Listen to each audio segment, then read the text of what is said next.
तो हमको पहले से लग रहा था कि अब ऐसा कोई ना कोई चीज़ लाई जाएगी। हम मरकज में बैठे हैं, सलीम साहब बैठे। ऐसा लग रहा था कि ये सरकार मुस्लिम समाज के प्रति कितनी घृणा का रवैया रखती है। बेकाऊ माल हर मंडी में मिले हैं। उनको जिस तरह से बुलडोजर से साफ किया गया, जलियांवाले बाग में राम भी मारा गया और सिंह भी मारा गया और मोहम्मद भी मारा गया, उसको ये बताने के लिए कि देखो हम ही इन लोगों को ये सबक सिखा सकते। हरियाणा का चीफ मिनिस्टर तो सुल्फे पीने वाला चंडू खाने के लिए भी झूठा आदमी है। जब कुछ लोगों का एजेंडा ही हिंसा फैलाना हो, नफरत फैलाना हो, सरकार और इन तत्वों में बहुत ज़्यादा फर्क नहीं है, दोनों एक ही चीज़ हम समझ रहे हैं। कौन आस्था माँ है, कौन बिना वास्ता माँ है। ये सबसे पहले तो हरियाणा के जो आम नागरिक हैं उनको मैं बधाई देना चाहता हूँ। इनको राजनीति की चोट भी मारेंगे और सामाजिक चोट भी मारेंगे। आप सबको नमस्कार। अभी मैं दिल्ली में हूँ और दिल्ली में जमात इस्लामी हिंद की जो संस्था है इसी में हम आए हैं और आज काफ़ी शिष्टाचार भेंट हमने की हैं, काफ़ी भाईचारे को रिस्टोर करने के लिए और जो देश भर में फैल रही हेट से लड़ने के लिए हमारे साथ और भी लोग आए हैं। चौधरी साहब भी आए हैं। यहाँ के वाइस प्रेसिडेंट साहब हैं प्रोफेसर सलीम इंजीनियर जी, इनसे बातचीत करते हैं। इंजीनियर साहब ये बताइए कि जिस तरह से नूह का जो इंसिडेंट हुआ, जैसे ही आपको पता लगा कि देखिए सरकार का किस तरह से वहाँ रवैया हो रहा है, डिमोलिशन हो रहा है, बुलडोज़र चलाया जा रहा है, उसके बाद गुड़गांव में पंचायत भी ऑर्गेनाइज़ की गई, जमकर हेट स्पीच वहाँ पर दी गई और कहा गया कि देखिए नू डिस्ट्रिक्ट को ही तो तोड़ देना चाहिए। कुछ ऐसे शब्द भी बोले गए, मुस्लिम महिलाओं को लेकर भी काफ़ी हेट स्पीच दी गई। तो इस तरह का जो इंसिडेंट आपके सामने आए तो आपकी संस्था ने जैसे किस तरह से अप्रोच करना चाहिए सिचुएशन को कैसे हैंडल किया? देखिए, ये जो नफ़रत का, घृणा का माहौल है, ये आज से नहीं है। पिछले 10 सालों से तकरीबन हम देख रहे हैं कि जिस तरह की सरकार केंद्र में और कुछ राज्यों में है, तो नफ़रत का एजेंडा इन्होंने एक अपना एजेंडा बना लिया है और इनको ये लगता है कि अब नफ़रत के एजेंडे के अलावा कोई और एजेंडा इनको बचा नहीं सकता। और अब 2024 का इलेक्शन जल्दी आने वाला है, तो नूह में जो घटना हुई, हमको बहुत पहले से इसका अंदेशा था और ऐसी संभावना थी कि ज़रूर कोई न कोई ऐसी प्लानिंग चल रही होगी। और हरियाणा में जहाँ तक हम राजनीतिक रूप से देख रहे थे, तो इन सांप्रदायिक ताकतों की जो पकड़ है राजनीतिक तौर पर, ये कमज़ोर होते हुए नज़र आ रहे हैं और हरियाणा के लोग नफ़रत और सांप्रदायिकता की राजनीति के ख़िलाफ़ होते हुए नज़र आ रहे हैं। तो इनको लगा कि शायद हरियाणा में इनके लिए जगह तंग होती जा रही है। तो हमको पहले से लग रहा था कि अब ऐसा कोई ना कोई चीज़ लाई जाएगी और नूह की घटना से वो बात सही साबित हुई। और लगता तो ये है कि ये नूह की घटना जो है एक बड़ी साजिश का एक हिस्सा थी और नूह के माध्यम से ऐसा लग रहा है, हमको लग रहा था कि ये पूरे हरियाणा को नफ़रत की आग में झोंकना चाहते हैं। लेकिन मैं समझता हूँ कि हरियाणा के लोगों ने इन ताकतों को सपोर्ट नहीं किया। ये ताकतें समझ रही थी कि दूसरे लोग भी इनका साथ देंगे, दूसरे समाज भी इनका साथ देंगे, लेकिन उनको निराशा हुई। और लेकिन सरकार का जो रवैया इस पूरे मामले में था, वो साफ तौर पर ऐसा लग रहा था कि ये सरकार मुस्लिम समाज के प्रति कितनी घृणा का रवैया रखती है। यानी आप देखिए कि जिस तरह से ये घटना हुई, जुलूस निकला और वहाँ जो हिंसा हुई, उसके कई दिन पहले से बहुत भड़काऊ वीडियो चलाए जा रहे थे, शेयर किए जा रहे थे। वहाँ के लोगों ने पुलिस और प्रशासन को बाकायदा बताया था कि इस तरह की वीडियोज़ लाए जा रहे हैं और ऐसी भड़काऊ चीज़ें की जा रही हैं, आप इनको रोकिए। सरकार ने उनको नज़रअंदाज किया, रोका नहीं। इसके माने ये है कि सरकार जो है इस तरह की हिंसा को रोकने में बहुत ज़्यादा गंभीर नहीं थी, बल्कि वो ये समझती थी कि ये हिंसा उनको फ़ायदा पहुंचाएगी। तो और फिर जब इस हिंसा के बाद जिस तरह मुस्लिम समुदाय के जो घर और दुकानें और झोंपड़ियाँ उनको जिस तरह से बुलडोज़र से साफ़ किया गया, तकरीबन 750 ऐसी जायदादों को तोड़ा गया है, छोटी बड़ी, तो वो एक मैसेज देने के लिए, एक डराने के लिए, डर पैदा करने के लिए, और जो जिस समाज से वो वोट हासिल करना चाहते हैं मुसलमानों के प्रति नफ़रत फैलाकर, उसको ये बताने के लिए कि देखो हम ही इन लोगों को ये सबक सिखा सकते हैं। तो ये बुलडोज़र की कार्रवाई एक नफ़रत भरी कार्रवाई थी, ये कानून के ख़िलाफ़ भी थी। ठीक है, अगर कोई ऐसे इल्लीगल कंस्ट्रक्शन है तो उसको रोकने का, हटाने का एक तरीका होता है, और वो ऐसे हालात में नहीं किया जाता। जब हालात नॉर्मल हों तब कानूनी प्रोसीजर फॉलो करके और वो सब किया जाता है। लेकिन अभी जो ये किया गया, ये पूरे तौर पर एक नफ़रत की कार्रवाई थी। हमने तो कहा कि ये बुलडोज़र जो था ये नफ़रत का बुलडोज़र था, और ये एक मैसेज देने के लिए, एक डर और भय का माहौल पूरे मुस्लिम समाज में फैलाने के लिए।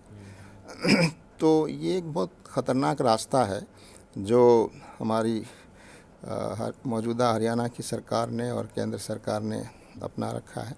हम तो पहले भी ये कहते आए हैं कि अगर कहीं पे कोई छुटपुट घटना होती है, अगर वो बड़ी हो जाती है, इसके माने ये हैं कि सरकार जब चाहती है तभी ये घटनाएं बड़ी होती हैं, वरना तो उन घटनाओं को, छुटपुट घटनाओं को फ़ौरन रोका जा सकता है। और आज जिस तरह से यात्रा के कुछ लोगों को परमिशन दी गई है जलाभिषेक करने के लिए, वैसे तो सीएम साहब ने भी कल कहा था कि देखिए अपना अपना आसपास जो मंदिर है वहीं पर आप जलाभिषेक कीजिए, बाहर के लोगों को नू में जाने की एंट्री नहीं दी जाएगी। भारी पुलिस फोर्स के साथ नाकेबंदी भी की जा रही है, कुछ लोगों को ही जाने दिया गया है। इसमें सरकार और प्रशासन को अब दोबारा जो लास्ट सोमवार है सावन का, ये कुछ लोगों को ही जाने दिया जा रहा है जलाभिषेक करने के लिए। अब इस चीज़ को कैसे देखते हैं? देखिए, ये यात्राएं और जलाभिषेक वगैरह ये हरियाणा में पहले बहुत शांति से हुआ करते थे, और मुस्लिम समुदाय भी उसमें साथ देता था और कोई आपत्ति नहीं थी। लेकिन जब कुछ लोगों का एजेंडा ही हिंसा फैलाना हो, नफ़रत फैलाना हो, तो इस तरह की जो यात्राएं हैं, धार्मिक यात्राएं, जो पवित्र जो धार्मिक काम होते हैं, उनमें बेचारे सीधे साधे धार्मिक लोगों को भी उसमें शामिल कर लिया जाता है, और इस तरह के नफ़रत फैलाने वाले तत्व उन लोगों का गलत इस्तेमाल एक तरह से करते हैं। तो अब पिछले कई दिनों से ये बात कही जा रही थी कि 28 अगस्त को इस तरह की यात्रा निकाली जाएगी, और इन ताकतों की तरफ से धमकियां दी जा रही थी। प्रशासन भी अड़ा हुआ था कि हम परमिशन नहीं देंगे। ऐन वक्त पर उनको एक तरह से परमिशन दी गई और उनको ले जाकर ये कराया गया। सलीम साहब, एक बहुत ही गंभीर मुद्दा मैं आपसे पूछना चाहूँगा। महापंचायत हुई थी, वहाँ की युवाओं से मैं भी मिला, हमारे चौधरी साहब भी वहाँ पर गए थे, और काफ़ी किसान संगठन के लोग भी थे। लोगों के मन में हमने करुणा देखी। बोल रहे थे कि आती है गाड़ी पुलिस की और जो कुछ भी मिलता है ढूंसा जीप में और गाड़ी में ढूंसा और ले जाते हैं। पैसे तक ले रहे हैं वहाँ का पुलिस प्रशासन छोड़ने के लिए, पैसे दे देते हैं, छोड़ देते हैं, नहीं तो कोई भी केस लगाकर 302, 307 के मुकदमे दर्ज किए जा रहे हैं। वहाँ पर खाप चौधरी ने स्टेज पर बाकायदा एसपी बिजानिया साहब को बोला भी कि देखिए आप जिस ओहदे पर बैठे हैं निष्पक्षता से कार्य करिए, पर वहाँ पर प्रशासन कुछ अलग ही तरह की कार्रवाई करते हुए दिख रहे हैं। इस पर आप क्या कहेंगे? बिल्कुल, ये जो प्रशासन की अब जो कार्रवाइयाँ हो रही हैं, वो मैंने कहा कि वो बुलडोज़र की जो कार्रवाई थी वो भी नफ़रत भरी कार्रवाई थी, सबक सिखाने के लिए, एक तरह से मैसेज देने के लिए। और उन नफ़रती जो तत्व हैं जो उनके लिए वोट हासिल करने का काम करते हैं, एक तरह से उनको खुश करने के लिए ये कार्रवाई की गई कि देखो हमने कुछ कार्रवाई की है इन लोगों के ख़िलाफ़। तो ये जो चीज़ है, तो ये सरकार का ये रवैया, ये जो मुकदमे दायर किए जा रहे हैं 302 और 307 में, बड़ी संख्या में 200 से ज़्यादा लोग अभी भी अरेस्टेड हैं, और वो ज़्यादातर एक ही समुदाय के लोग हैं। लेकिन जिन लोगों ने वास्तव में हिंसा फैलाई और जिन्होंने हिंसा को भड़काया, उकसाया, जिनके नाम भी पता हैं सरकार को, जिनके वीडियो आ रहे हैं, और ऐसे अपराधी तत्व जिनके पिछले मर्डर केसेस में और जुनैद और वो नासिर के केस में जिनके नाम आ रहे हैं, और वो अपने बयान दे रहे हैं मीडिया में, उनके वीडियो आ रहे हैं, उनको सरकार गिरफ़्तार नहीं कर रही है, तो इससे साफ नज़र आता है कि सरकार की इन नफ़रती और समाज विरोधी, समाज में वैमनस्य और नफ़रत फैलाने वाले ये जो तत्व हैं, सरकार इनके साथ मिली हुई, बल्कि सरकार के प्रोटेक्शन के बिना इन तत्वों की ये हिम्मत नहीं है। अगर पुलिस प्रशासन कानून के मुताबिक ऐसे तत्वों पे कार्रवाई करे, चाहे वो किसी समुदाय के हों, तो ज़्यादा दिन ये कार्रवाई नहीं चल सकती, ये ज़्यादा हरकतें नहीं कर सकते। लेकिन ये चीज़ें तभी होती हैं जब इन अपराधी तत्वों को ये भरोसा होता है कि सरकार हमारे साथ है, पॉलिटिशियंस हमारे साथ हैं, बल्कि सरकार को तो ये एक तरह से दबाव में लेते हैं कि हम ही इनको वोट दिलाते हैं। तो ये जब तक इन तत्वों का तालमेल जो सरकार और इन तत्वों में बहुत ज़्यादा फ़र्क नहीं, ये दोनों एक ही चीज़ हम समझ रहे हैं, इसलिए इन पे कार्रवाइयाँ नहीं हो रही। वरना तो सरकार को, प्रशासन को पूरा मालूम है कि कौन लोग हैं जो नफ़रत फैलाने वाले हैं। सरकार के पास तो इतने साधन हैं मौजूद कि जहाँ भी कोई छोटी मोटी हरकत होती है उनको पता रहता है। इतनी बड़ी चीज़ें तैयारी हो रही हो और सरकार को पता न हो, इसका मतलब ये है कि सरकार इनके खिलाफ़ कार्रवाई नहीं करना चाह रही थी।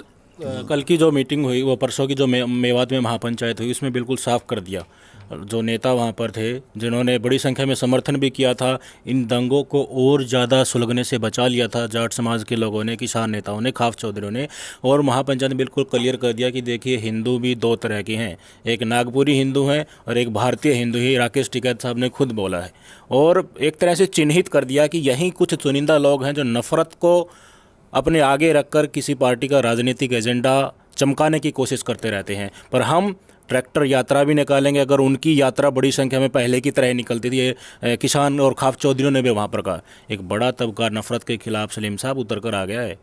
पूरे देश से नफ़रत मिटाने के लिए मौका है आपके पास, क्या करेंगे? अगर ऐसे ही लोग आपके साथ समाज की और भी उठकर आ रहे हैं, उनको साथ लेने के लिए, नफ़रत को कुचलने के लिए कुछ सोचा आपने कि ऐसे दूसरे हिंदी प्रदेशों में किया जाना चाहिए? सबसे पहले तो हरियाणा के जो आम नागरिक हैं उनको मैं बधाई देना चाहता हूँ कि उन्होंने इन सांप्रदायिक और नफ़रती जो तत्व थे, इनके एजेंडा में उनका साथ नहीं दिया, तो वो बड़े बधाई के पात्र हैं। और कई समाजों ने, उनकी पंचायतों ने, ख़ास तौर से जाट समुदाय के लोगों ने जगह जगह पंचायतें करके और एक सद्भाव का, एक एकजुटता का मैसेज दिया। और नफ़रती जो ये टोले हैं और नफ़रती ये जो संगठन हैं, इनको एक क्लियर मैसेज गया है। लेकिन मैं समझता हूँ अभी और ज़्यादा ज़रूरत है हरियाणा प्रदेश में कि सभी समाज के लोग एक साथ आएँ और इन समाज विरोधी और राष्ट्र विरोधी और नफ़रत फैलाने वाले और समाज को आपस में बांटने वाले ये जो तत्व हैं, इनके ख़िलाफ़ सभी धर्म के लोगों को और सभी समाज के लोगों को एकजुट होकर ये मैसेज देना चाहिए कि हरियाणा को हम नफ़रत की रास्ते पर नहीं जाने देंगे। और मुझे उम्मीद है कि हरियाणा का समाज अब इसके लिए तैयार है और ज़्यादा कोशिश की जाए तो हम समझते हैं कि सांप्रदायिक जो तत्व हैं, ये ताकतें हैं, इनको राजनीतिक तौर पर भी इनको मुंह की खानी पड़ेगी। बहुत बहुत धन्यवाद। सलीम साहब को सुन रहे थे, वाइस प्रेसिडेंट जो हैं जमात इस्लामी के। अब चौधरी साहब से बात कर लेते हैं। राजेश धनखड़ साहब से अभी मैं बात करता हूँ। आज यहाँ पर आई संस्था में धनखड़ साहब, क्या बातचीत हुई आपसे सलीम साहब से, और किस तरह से जो माहौल भाईचारे को ख़त्म करने के लिए कुछ तथाकथित संगठनों के द्वारा किया जा रहा है, हर कोशिश की जा रही है, उसके साथ ही राजनीति भी चमकाने की पूरी कोशिश हो रही है। धरातल के मुद्दे हैं वो दब जाए, सिर्फ धर्म के ऊपर आम जनता आपस में फाइट करती रहे। आपने एक बड़ी मुहिम शुरू की थी जब 31 तारीख को ये दंगे हुए थे, और काफ़ी हद तक कंट्रोल भी किया है। महापंचायत में भी आपने कई चीज़ों को सरेआम खुल के सामने जो आ रही है वो भी देखी हैं। और अब आगे आपका क्या एजेंडा रहेगा, किन को साथ लेकर आप इस पूरे देश को, इस प्रदेश को आगे नफ़रत की आग में ये न जले, इसके लिए कोशिश करेंगे? मैं आपके दर्शकों का मेरा नमस्कार। मैं आपसे दो बात पूछना चाहता हूँ। इस देश में नफ़रत नागपुरिया जो पिस्सू हैं, जो इनकी पैसे की बुलबुल हैं, आरएसएस बीजेपी के इनकी जड़ है, विश्व हिंदू परिषद और बजरंग दल। हम मरकज़ में बैठे हैं, सलीम साहब बैठे हैं, ये 1200 स्कूल और 400 हॉस्पिटल चला रहे हैं, और इसके बाद आपको गुरुद्वारे में ले चलूँगा। कितने स्कूल और कितने हॉस्पिटल चला रहे हैं। क्रिश्चियनों के उसमें ले चलूँगा। मैं आपके चैनल के माध्यम से चैलेंज करता हूँ, अगर ये नफरती जो नारंगी पिस्सू हैं, जो बजरंग दल और आरएसएस के लोग और विश्व हिंदू परिषद के हैं, इन अपने समाज के कितने लोगों के लिए हॉस्पिटल बनाए, कितने लोगों के लिए स्कूल कॉलेज बनाए हैं। ये लोगों को इस बीजेपी का सिर्फ एक ही काम है कि देश में कोई पढ़ा लिखा ना हो, थोड़े से सवाल ना करे, लोग इतने कमज़ोर हों, इतने दिमाग से पैदल हो जाएं कि उनको सिर्फ धर्म की अफीम चटाई जाए। ऐसे लोग मुसलमानों में भी हैं जो नारंगी पिस्सू हैं। बेकाऊ माल हर मंडी में मिला है, सब धर्मों में, सब बिरादरियों में है। बार बार मेवात का जिक्र किया जा रहा है। ठीक है, ये मुसलमान है और मुसलमानों के बड़े ही संस्था में बैठे। क्या 2016 में जब 37 लड़के हमारे मरवाए गए वो मुसलमान थे? क्या 750 किसानों ने जो कुर्बानियाँ ली इस नरबख्शियों ने, क्या वो मुसलमान थे? क्या जो 44 जवान पुलवामा मरवा दिए, क्या मुसलमान थे? 21 जवान जो चाइना बॉर्डर मरे वो मुसलमान थे? 4 किसानों पर जो गाड़ियां चढ़ाई गई इनके गृह राज्य मंत्री ने, क्या मुसलमान थे? ये तो बोलते हैं जो जाट आंदोलन कर रहे थे वो तो ना तो असली जाट थे, पहलवान आंदोलन कर रहे थे वो कांग्रेस वाले पहलवान बता रहे थे, किसान आंदोलन कर रहे थे वो असली किसान नहीं थे, असली किसान तो खेत में काम कर रहे थे। तो आपको कहाँ गिने हम वो लोग हैं जो इस भारत को आज़ाद कराने में सबसे बड़ा योगदान मुसलमानों का और कमेरे लोगों का है। उसमें जाट भी है, गुजर भी है, यादव भी है, ब्राह्मण भी है। 36 बिरादरी के लोग हैं जिन्होंने बिरादरियों में ना भटके और इस देश में देश आज़ाद कराने की मुहिम में अपनी कुर्बानियाँ दी। और जिस दिन जनरल डायर को मारा उधम सिंह ने, जब वहाँ पुलिस ने अरेस्ट किया तो उसका नाम पूछा गया तो उधम सिंह ने अपना नाम बताया था कि मेरा नाम राम सिंह मोहम्मद है। जब वहाँ की जो इंटेलिजेंट और पुलिस थी उसने पूछा कि आपके पासपोर्ट में आपके डॉक्यूमेंट में उधम सिंह हो, आप तो राम सिंह मोहम्मद बता रहे हो। बोले हाँ, मैं उधम सिंह बन के इंग्लैंड आया था, परंतु आज मेरा मकसद राम सिंह मोहम्मद बन गया, मैं पूरा हो गया। जलियांवाले बाग में राम भी मारा गया और सिंह भी मारा गया और मोहम्मद भी मारा गया, इसलिए मेरा नाम आज राम सिंह मोहम्मद है। आज उधम सिंह की पद चिन्हों पर चल के इस देश में राम सिंह मोहम्मद बनने की ज़रूरत है। जाट, ब्राह्मण, हीर, गुज्जर, मुस्लिम, ईसाई बनने की ज़रूरत नहीं है। ये अंग्रेजों से भी खतरनाक लोग दिल्ली की कुर्सी बैठे हैं। क्या मुख्यमंत्री, ऐसे तो किसी औरत की भी बात रह जाए थोड़ी बहुत, हरियाणा का चीफ मिनिस्टर तो सुल्फे पीने वाला चंडू खाने के लिए भी झूठा आदमी है। मुख्यमंत्री अपील कर रहा है कोई यात्रा नहीं लकड़ेगी, 50 लोगों को बस में बिठा के ले जा रहे हैं। क्या मुख्यमंत्री की बात है? इसकी जगह 24 घंटे हमारे को दे कुर्सी, हरियाणा में पत्ता मिल जाए। आप मेवात में महापंचायत की है, आस्था माँ ने आपको बोला है कि ये तो जयचंद है, इनका देख लेना। अभी मैं नहीं बोल रही हूँ, किसान जिन्होंने जो पंचायत की है ना, ये कांग्रेस वाले हैं, इनकी विचारधारा तो वही है जिनके खिलाफ हम लड़ रहे हैं। ये हिंदू राष्ट्र नहीं बनने देंगे, बाकी लोगों को आपके अगेंस्ट यूनाइट कर रहे हैं। जयचंद बोला आपको। देखो, कौन आस्था माँ है, कौन बिना वास्ता माँ है। माँ बनने के लिए तो पहले शादी करानी पड़े, बच्चे पैदा करने पड़े। जिस तरह से ये फर्जी माँ बनी अंडे हैं, ऐसे ही खचरे इस सरकारों में बैठे हैं जो ना बच्चे पैदा करने के लायक, ना इनके कुछ वंश चलता, ना इनके आगे पीछे कुछ होता। इस देश में नफरत के दम पे गुजरात के दंगे करा के ये प्राइम मिनिस्टर की कुर्सी तक पहुंचा था। 2019 में हरियाणा में 37 जाटों को मरवा के 35 एक का नरगारा लगा के हरियाणा में राजनीति करी थी। उसी तरीके से आज और हिंदू और मुसलमान, क्यों नहीं विकास पे बात करता नरेंद्र मोदी? क्यों नहीं मनोहर लाल खट्टर बताता हरियाणा में 9 साल में कितनी यूनिवर्सिटियाँ बनाई? क्यों नहीं बताता कितने हॉस्पिटल बनाए, कितने पावर प्लांट लगाए? इस देश में लोग सरकारी हॉस्पिटल से पर्ची जेब में लेके निकलते हैं दवाई के लिए, शिक्षा के लिए बच्चे ठोकर खा रहे हैं, 5 किलो दाने देने का काम करते हैं। कोई शिक्षा की, रोजगार की, स्वास्थ्य की बात करने वाला नहीं। ये बीजेपी वाले वो लोग हैं, इनके आगे पीछे कुछ है नहीं।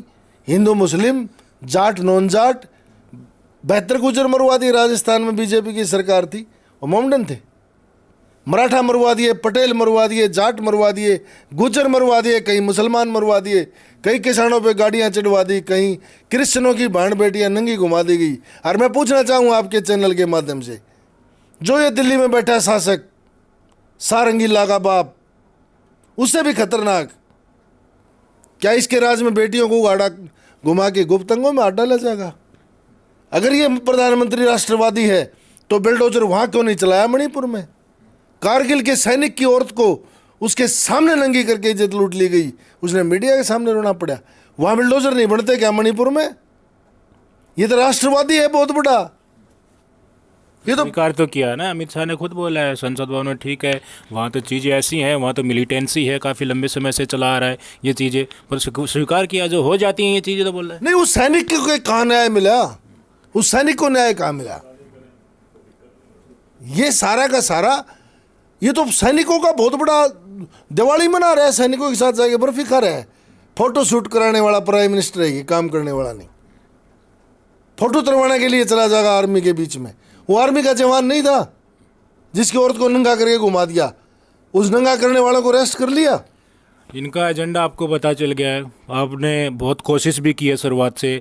अब आगे से माहौल न बिगड़े, आगे से ये कुछ तथाकथित लोग हैं, ये बीजेपी के एजेंडे को चलाते हुए भाईचारे को न तोड़े, इसके लिए आप क्या करना चाहेंगे? और यहाँ आज जमात इस्लाम हिंद की संस्था में आए हैं, वसीम साहब से आपने बात की थी, क्या रोड मैप क्या रहेगा आगे? क्या हमारा संस्था में आने का सिर्फ ये मकसद था कि जो इस्लामिक संस्था है वो कितने स्कूल और कितने हॉस्पिटल चला रही है, और गुरुद्वारे में भी जाके पूछेंगे, क्रिश्चियनों से भी पूछेंगे, और फिर जो ये निकरधारी जो पिस्सू हैं इनसे ही पूछें तुमने क्या किया है शिक्षा और स्वास्थ्य के लिए।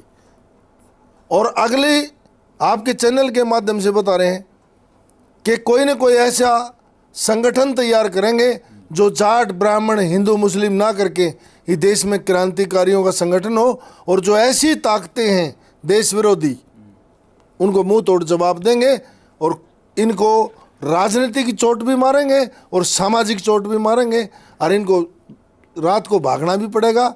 हम तो धन्यवाद करते हैं कांग्रेस का, जो 3 लोग गांधी दिए, महात्मा गांधी, इंदिरा गांधी, राजीव गांधी, तीनों लोगों की हत्याएं हुई, और ये गुजरातियों ने 3 मोदी दिए, सुशील मोदी, नीरव मोदी और नरेंद्र मोदी, जो देश लूटने में माहिर हैं। ये फर्क है इस हिंदुस्तान के अंदर। राजेश धनखड़ साहब को आपने सुना, बड़ी बेबाकी से इन्होंने अपने विचार रखे। वसीम साहब को भी आपने सुना था। एक कहावत है, वो मैं आपको बताकर अपनी बात को विराम दूंगा अभी, कि सारी उम्र सुखी रहा रावण, आज दशहरा मैदान में जल रहा है। सारी उम्र सुखी रहा रावण, आज दशहरा मैदान में जल रहा है। सारी उम्र दुखी रहे राम, आज मंदिर में पूजे जा रहे हैं। धर्म और अधर्म का रास्ता आपको अपने कर्म को देखकर चुनना है। अगर अधर्म का रास्ता अपनाओगे तो वक्त आपके लिए ज़रूर दशहरा मैदान चिन्हित करेगा।